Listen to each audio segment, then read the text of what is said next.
Welcome to Beaded Doilies by Shell. In this video, I'm going to show you about adding the clasp.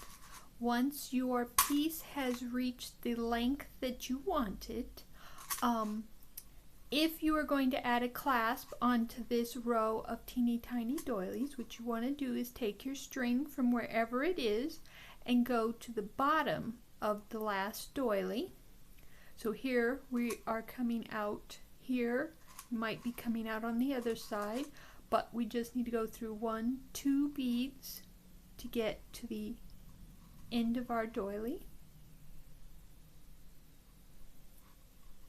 And then depending on your clasp, some clasps you will want to make sure you connect them the correct way so that they lay right when you go to put the piece on.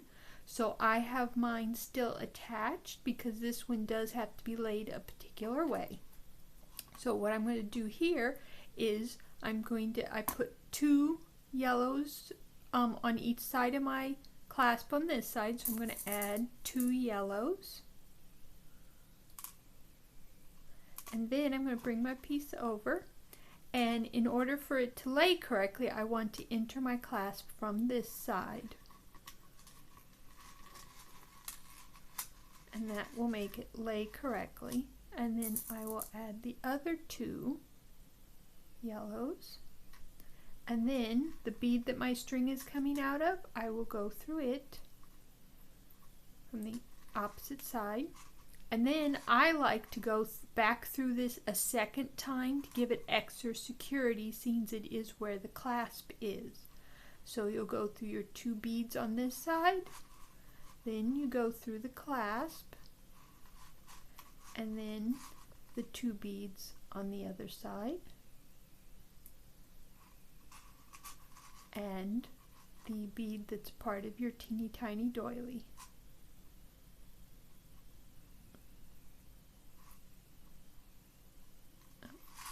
If it won't let you go through one side, you flip it over and try the other side. Of course, I'm not using needles. I don't use needles, but needles will make it easier. So there you go. Now you have added your clasp. In the next video, I will show you how to secure your string, and I hope to see you there.